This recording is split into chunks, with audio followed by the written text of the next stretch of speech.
Dans cette étape numéro 2, vous allez voir ce que c'est un journal de trading et comment apprendre à bien le tenir.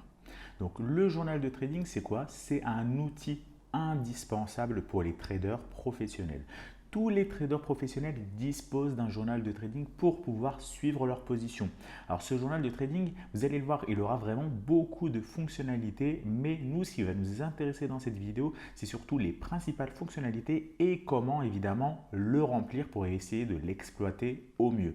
Alors, le journal de trading, parmi ses nombreuses fonctionnalités, vous permet de répertorier votre historique de trade pour faire un suivi de vos positions au fur et à mesure des semaines, au fur et à mesure des mois, de suivre la performance de votre capital au fil du temps. Ça vous permet d'avoir vraiment une performance en temps réel parce que généralement, si vous n'avez pas ce type de fichier, vous n'allez pas savoir exactement combien vous avez fait de performance dans le mois. Avez-vous fait 5%, 10%, 15%?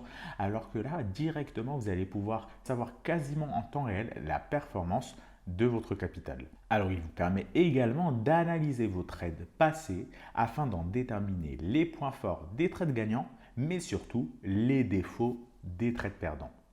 Le calcul des frais est disponible dans ce journal de trading pour coller au plus près à la performance réelle. Car la plupart des traders ne prennent pas en compte forcément les frais. Et c'est une grossière erreur parce qu'en fonction de la plateforme, eh bien, les frais peuvent représenter un pourcentage de votre capital assez conséquent et donc eh bien, faire diminuer votre performance. Et là, vous n'allez pas comprendre pourquoi votre performance est plus basse que ce qu'affiche eh bien, votre calculateur de position. Eh bien, c'est normal si vous n'avez pas pris en compte les frais. Donc le journal de trading va également inclure un calculateur multidevises pour obtenir la taille de position en fonction des paramètres indiqués. Alors souvenez-vous, dans la précédente vidéo, je vous avais donné la formule pour calculer la taille de position. Mais je vous avais également dit que vous pouviez le faire automatiquement grâce à l'application mobile CryptoTrader. En effet, si vous voulez le faire grâce à une application, c'est possible. Mais si vous ne souhaitez pas passer par l'application, vous allez également avoir la possibilité de le faire via notre journal de trading. Donc c'est un journal de trading qu'on a préparé spécialement pour vous qui inclut justement un calculateur de taille de position où il vous suffira simplement d'entrer votre prix d'entrée, votre stop loss et votre risque par trade et le calculateur va vous donner le pourcentage de votre capital à effectuer sur ce trade-là. Alors vous avez un schéma à droite, vous allez le voir, ce schéma on va le retrouver à peu près sur le journal de trading, vous allez avoir une courbe de votre performance. Ce qu'il faudra, c'est d'avoir la courbe la plus linéaire possible et de ne pas avoir beaucoup de volatilité sur votre courbe de performance. Il ne faut pas que vous ayez de fortes baisses, de fortes hausses, de fortes baisses, non, parce que ça, ce n'est absolument pas viable sur le long terme. Ce qu'il vous faut, c'est avoir une courbe la plus linéaire possible. Alors sur le graphique à droite, vous avez votre capital en fonction du temps. Donc c'est le capital d'un trader qui a une mauvaise gestion du risque. Alors un trader qui a une mauvaise gestion du risque, vous allez le voir en fonction du temps, et bien regardez sa courbe de performance. Au début, il fait un trade gagnant, puis après, il subit une légère perte, puis à nouveau un trade gagnant, une légère perte, un trade gagnant. Et donc vous avez une courbe de gain, donc ce qu'on appelle un gain en escalier. Donc il faut imaginer des marches d'escalier. On monte une marche, on se stabilise, une nouvelle marche, on se stabilise, etc. Et évidemment, lorsqu'on fait les gains, c'est toujours plus lent que d'avoir des pertes. Alors généralement, les gains, c'est comme monter des escaliers, c'est assez long, c'est assez périlleux, mais finalement, on arrive au bout du chemin, alors que les pertes, eh bien, sont généralement en ascenseur, c'est-à-dire qu'un trader qui a une mauvaise gestion du risque, eh bien finalement en l'espace d'un seul trade, il va perdre tous les gains qu'il a accumulés pendant plusieurs jours, plusieurs semaines, plusieurs mois. Donc les gains se font en escalier et les pertes se font en ascenseur. C'est comme finalement tous les domaines, il est toujours plus facile de détruire que de construire. D'accord? Donc, c'est vraiment là l'importance d'avoir une bonne gestion du risque. Parce qu'un trader qui a une mauvaise gestion du risque, eh bien, il va penser au début qu'il est gagnant car il a une courbe suffisamment linéaire. Mais finalement, le jour où les conditions de marché vont changer ou bien qu'il décide de prendre plus de risques que d'habitude, eh bien, il va accuser une forte perte et évidemment, psychologiquement, il va en prendre un coup. Alors qu'un trader qui aura une bonne gestion du risque, eh bien, sa courbe sera tout le temps linéaire. Et même s'il accuse une perte, eh bien, sa perte ne sera pas aussi élevée que cela. En fait, ça sera simplement une légère correction baissière avant de repartir à la hausse. Et justement, pour avoir une bonne gestion du risque, c'est ce que vous découvrirez dans ce module 3. Déjà, avec la vidéo précédente, c'était surtout des définitions. Et avec les vidéos qui vont suivre, vous allez apprendre à avoir une bonne gestion du risque et différents critères à respecter pour ne pas tomber dans ces erreurs. Alors, pensez à indiquer votre capital de départ dans la case correspondante. Lorsque vous allez télécharger le journal de trading, vous trouverez d'ailleurs le lien pour le télécharger juste sous cette vidéo, eh bien pensez tout d'abord à indiquer votre capital de départ pour que évidemment les performances collent à votre capital et non pas la valeur qui est déjà par défaut dans le fichier. Donc ça, c'est vraiment important de penser à le faire dès le début. Également, sachez que ce fichier récupère des données en temps réel, donc des données par exemple du prix du Bitcoin, des données de la paire euro-dollar pour pouvoir faire différentes conversions. Et donc évidemment, vous allez avoir besoin d'une connexion Internet pour pouvoir l'utiliser au mieux. Et donc par exemple, si possible, mettre ce fichier sur votre Drive. En fait, plus précisément, ce n'est pas un fichier Excel, mais c'est un fichier G-Sheet. Donc si vous le téléchargez sur votre ordinateur et que vous n'avez pas de connexion Internet, vous allez être pas mal limité. Par contre, si vous le téléchargez et que vous le mettez dans votre Drive, eh bien, vous allez pouvoir l'exploiter à son plein potentiel. Donc, vous allez le voir, vous allez avoir plusieurs pages dans ce fichier. Une page va correspondre à un mois de trade. D'accord? Donc, une page du fichier correspond à un mois de trade. Vous allez avoir la page du mois de janvier, la page de février, la page du mois de mars, etc., etc. Et une fois que vous allez arriver à la fin du mois, vous passez à la page suivante et lorsque vous arrivez à la fin de l'année, eh bien, il vous faut retélécharger à nouveau le fichier pour commencer évidemment une nouvelle année. Donc, le benchmark qui est indiqué dans ce fichier, c'est la performance du Bitcoin. Il vous permet de comparer votre performance à celle du marché pendant une période donnée. D'accord? C'est comme en fait les autres marchés financiers. Par exemple, le marché des actions françaises, la référence, c'est le CAC 40. Le marché des actions allemandes, eh bien, c'est le DAX 30, etc., etc. Donc, sur le marché des crypto-monnaies, on va considérer que le benchmark, c'est-à-dire la référence, eh bien, c'est la performance du Bitcoin.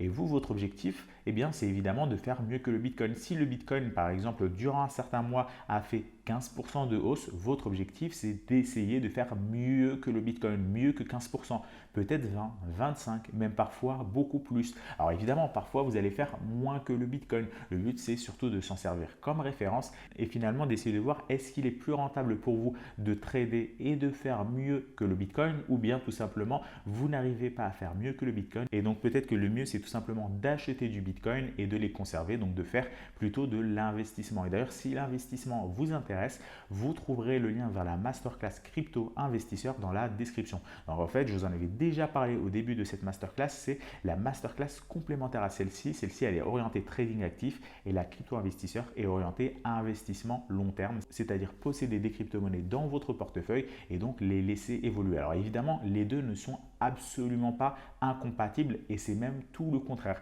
Il est même très judicieux de posséder un pourcentage de votre capital pour du long terme et un autre pourcentage pour du trading actif. Donc voilà à quoi sert ce benchmark, c'est qu'il vous permet de comparer votre performance à celle du Bitcoin.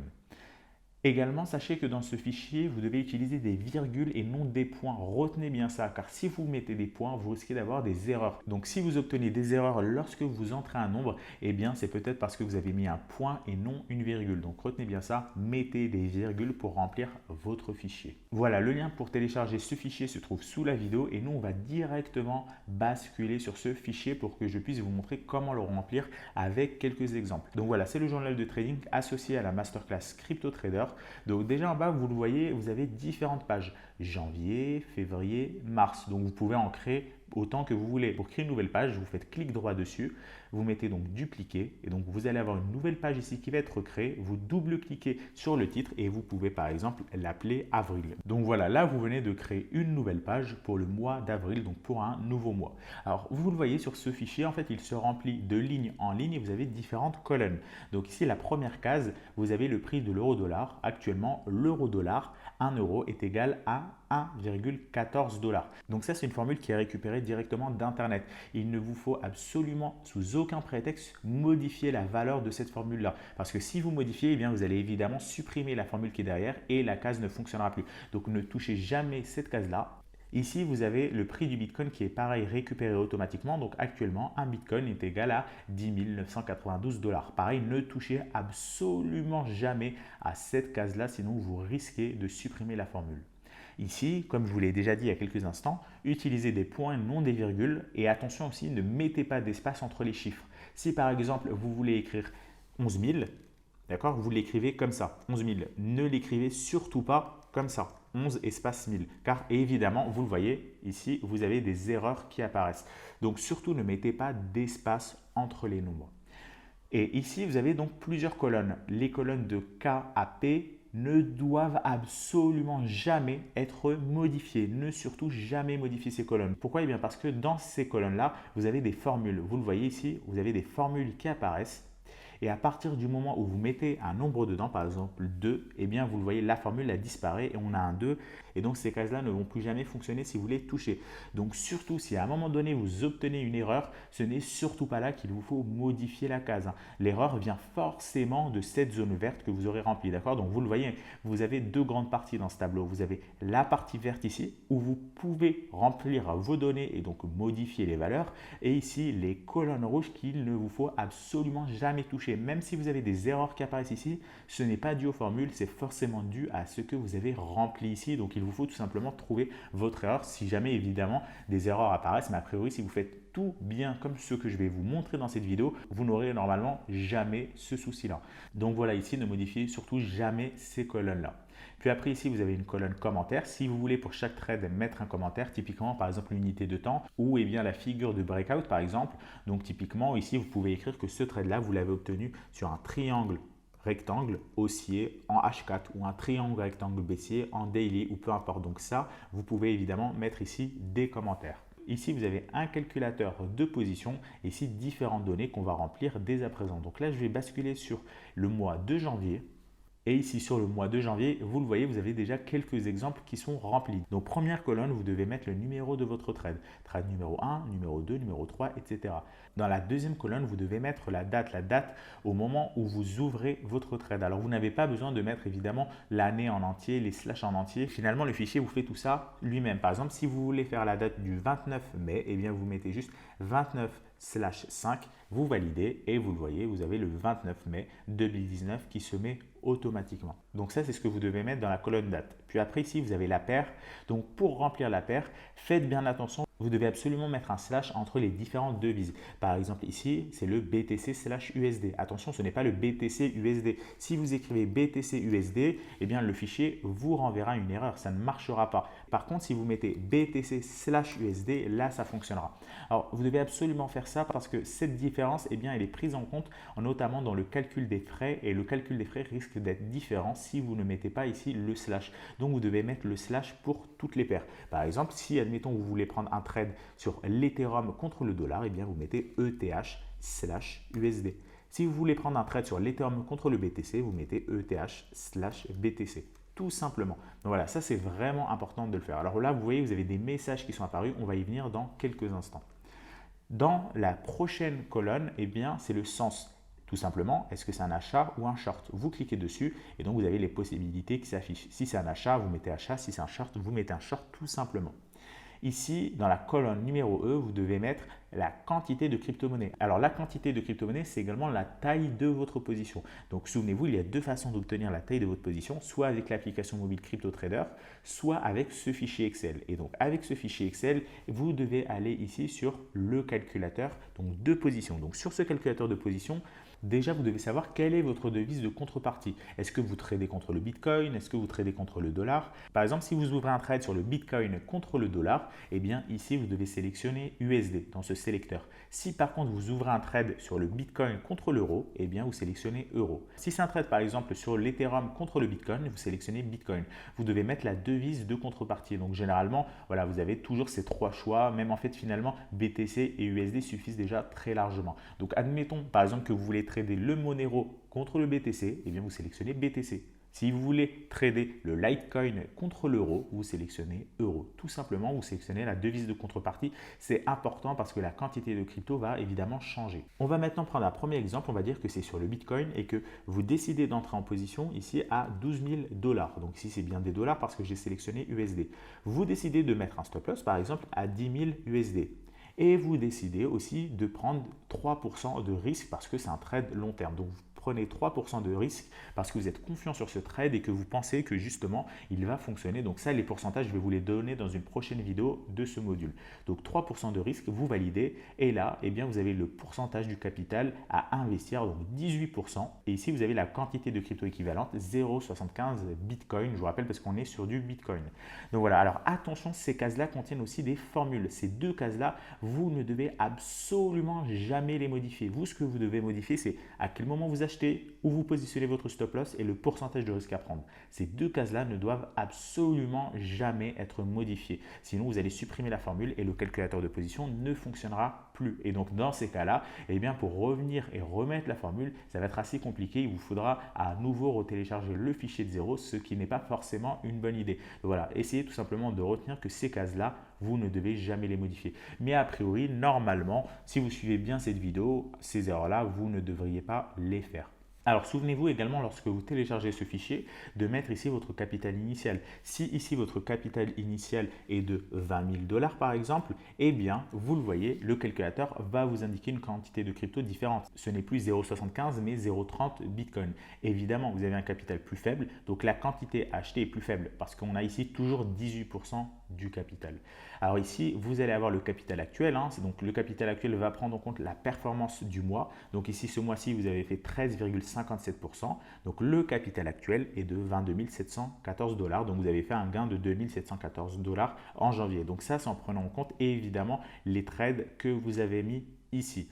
Donc, vous avez également en bas d'autres données assez intéressantes. C'est la performance du Bitcoin ce mois-ci, donc par exemple qui est 10%. Donc là, vous pouvez comparer votre performance à celle du Bitcoin. Vous avez également le capital mobilisé. Donc évidemment, le capital mobilisé, il ne doit jamais être supérieur à 100%. Ici, il est de 391% parce que les exemples ici sont assez fictifs. Mais normalement, ici, votre capital mobilisé n'est pas censé dépasser les 100%. Également en bas, vous avez l'exposition du capital. Donc l'exposition du capital, c'est le risque que vous prenez. Donc c'est la somme des risques par trade. Admettons que vous avez un trade où vous risquez 1%, un autre où vous risquez 2, un autre où vous risquez 1, 1 plus 2 plus 1, ça fait 4. C'est-à-dire qu'au total, eh bien, si toutes les positions sont perdantes, vous allez perdre 4% de votre capital. Ici, donc avec l'exemple, vous perdrez 2,42% de votre capital. Donc voilà pour ces premières cases. Ici, quantité crypto, donc vous mettez tout simplement la quantité qui est affichée par votre calculateur de position, donc 0,30. Attention, ne faites pas des copier-coller. Par exemple ici, ne copiez pas cette case pour aller la coller là et gagner du temps. Vous le voyez, tout simplement, ça ne marche pas et la case change de couleur. Donc le mieux, c'est tout simplement de retaper ici la valeur que vous a donnée le calculateur de position pour ne pas avoir de problème. Donc ici, vous mettez la quantité de crypto. Ici, le prix d'entrée. Ici, le prix du stop loss. Bon, ça, vous les connaissez déjà. C'est ce que vous avez déterminé avec votre analyse. C'est ce que vous avez mis dans le calculateur de position. Donc, a priori, vous n'allez pas avoir de soucis. Le pourcentage de sortie, c'est tout simplement quel est le pourcentage qui sera clôturé si votre stop loss ou votre take profit sera atteint. Ici, évidemment, comme vous mettez un stop loss, lorsque le stop loss sera atteint, 100% de votre position sera coupée. Si par exemple ici, c'est un take profit à 13 000 $, eh bien dans ce cas-là, votre take profit n'est pas forcément de 100%. Vous allez peut-être décider de couper uniquement 50% de votre capital. Dans ces cas-là, pourcentage de sortie, vous mettez 50 et donc vous allez avoir une autre ligne avec 50%.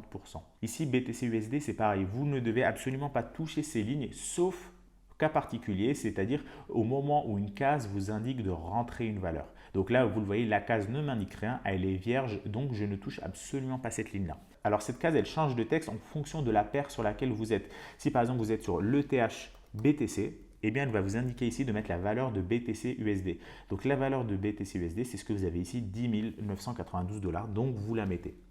Sans espace encore une fois, et voilà, et donc là vous avez les erreurs après qui ont disparu. Donc surtout cette case, ne la remplissez jamais, sauf si c'est demandé. Donc c'est demandé en fonction de la paire que vous allez mettre. Certaines paires vont vous demander cette case-là, d'autres ne vont pas vous la demander. Par exemple, si je suis sur LTC et BTC, vous le voyez, ça m'a demandé de rentrer la valeur. Donc ici, vous mettez tout simplement la valeur qui est affichée ici. Si ça ne vous demande rien, ne mettez absolument rien. Donc c'est vraiment important de suivre ce qui est indiqué ici pour que les calculs ici se fassent correctement. Alors la case suivante est très importante, c'est l'état de votre trade. Est-ce que votre trade est clôturé? C'est-à-dire par exemple, est-ce que votre stop loss a été touché, votre take profit a été touché? Ou bien est-ce qu'il est toujours ouvert? Est-ce que votre trade est toujours en cours? ou bien est-ce qu'il est à break-even. Donc si votre trade est à break-even, c'est-à-dire qu'il est sécurisé, que vous ne risquez plus rien, donc vous mettez break-even, et donc dans ce cas-là, votre risque ici va être nul, ou eh bien est-ce que votre trade il est en attente. En attente, c'est-à-dire que vous avez positionné par exemple un ordre de buy limit, mais que l'ordre de buy limit ne s'est pas encore déclenché parce que le prix n'a pas encore été touché. Dans ces cas-là, vous sélectionnez en attente et donc votre trade ici, eh bien, il ne mobilise pas de capital et donc évidemment le risque est de 0 parce que le trade n'est pas encore ouvert. Donc voilà la différence entre ces 4 états. En attente, c'est-à-dire que le trade n'a pas encore commencé, vous attendez qu'il soit déclenché. En cours, c'est-à-dire que votre trade est ouvert, qui n'est pas encore clôturé. Fermé, c'est-à-dire que votre trade il est clôturé. Et break-even, c'est-à-dire que votre trade il est toujours ouvert, mais qu'il est sécurisé. D'accord? C'est la différence entre en cours et break-even. Break-even, c'est-à-dire que vous ne risquez plus rien, votre trade est sécurisé. En cours, c'est-à-dire que vous venez tout juste d'ouvrir votre trade et qu'il n'a pas encore eu le temps d'être sécurisé. Donc voilà la différence entre ces différents états. Et évidemment, vous devez sélectionner le bon pour que les calculs ici se fassent correctement. Puis après, vous avez donc ici le capital mobilisé. Donc le capital mobilisé, c'est tout simplement ce que vous avez renvoyé votre calculateur de position, mais vous n'avez pas besoin de le mettre ici. Il est calculé automatiquement. Le risque actuel, c'est le risque qui est bien actuel, le risque réel. Par exemple, si vous venez d'ouvrir votre trade, eh bien votre risque actuel, c'est combien vous étiez prêt à prendre de risque sur ce trade-là, par exemple 1%, 2%, 3%. Si par contre votre trade est à break-even, eh bien vous ne risquez plus rien et donc le risque est à 0. Dans la colonne suivante, c'est la colonne des frais fixes. Donc ces frais, pareil, sont calculés automatiquement. Donc ça vous donne un ordre d'idée de combien vous avez payé de frais par ordre. Donc vous le voyez, lorsque vous passez votre souris ici, vous avez un message qui s'affiche. Pour le margin trading, les frais de rollover sont pris en compte dans le prix de sortie donné par l'exchange. Oui, parce que lorsque vous allez ouvrir des ordres de short, souvenez-vous, pour les ordres de short, vous allez avoir des frais de rollover.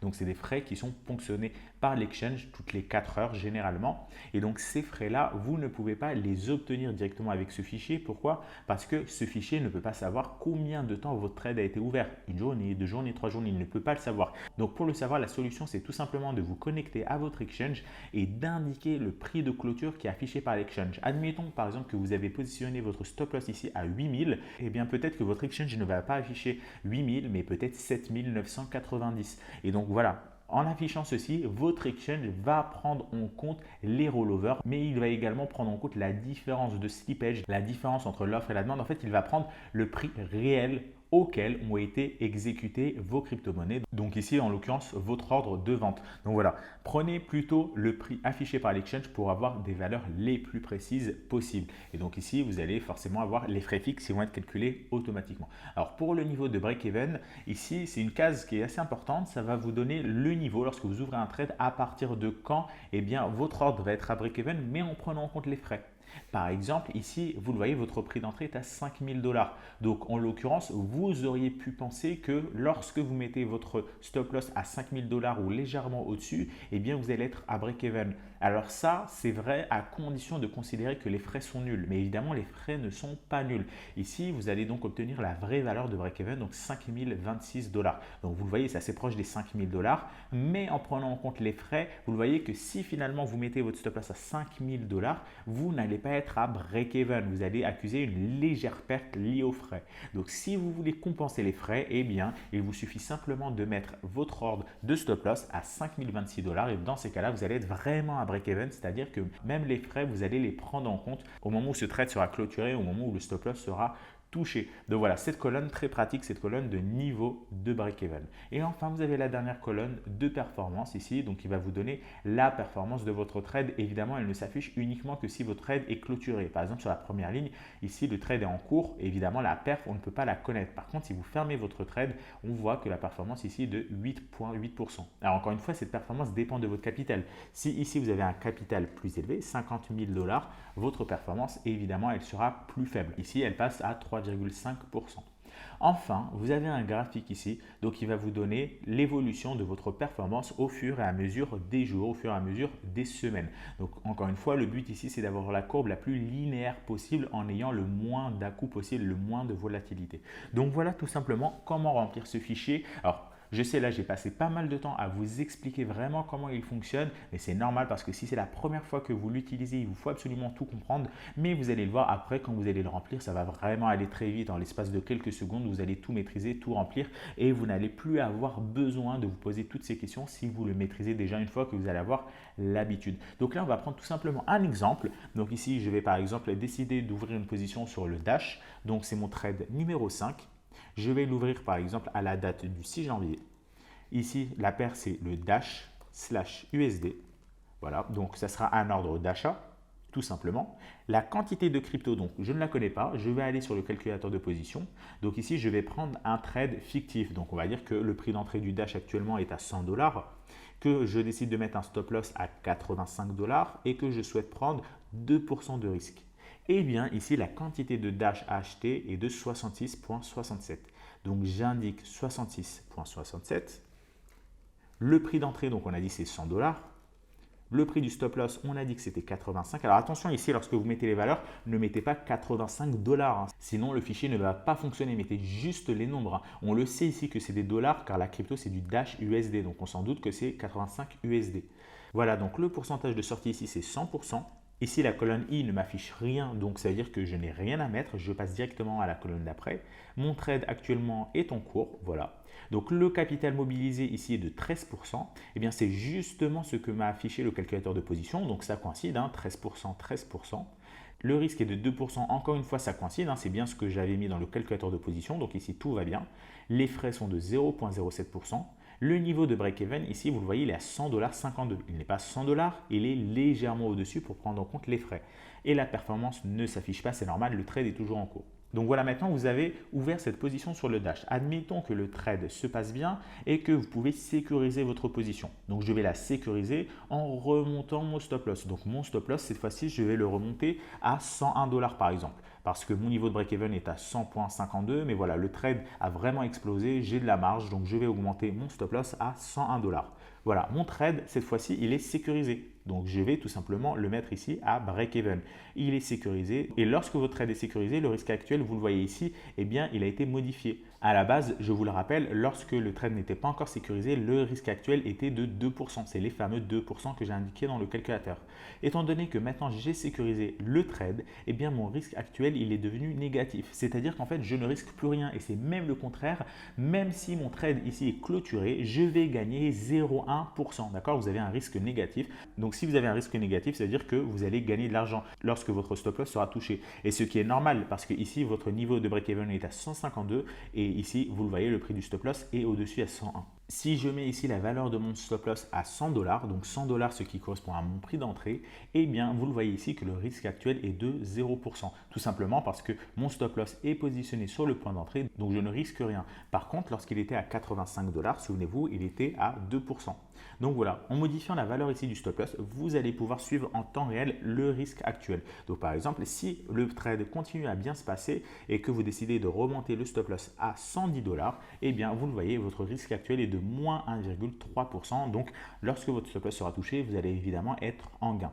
Donc maintenant, admettons que vous voulez clôturer ce trade-là parce que le stop loss a été atteint, le prix a corrigé et qu'il a atteint le niveau des 110. Vous mettez fermé et donc là, vous le voyez, vous avez une performance de 1,3%. Les 1,3%, c'est les fameux risques actuels qu'on avait ici. Donc souvenez-vous, lorsque je me mettais ici sur break-even, j'avais moins 1,3%.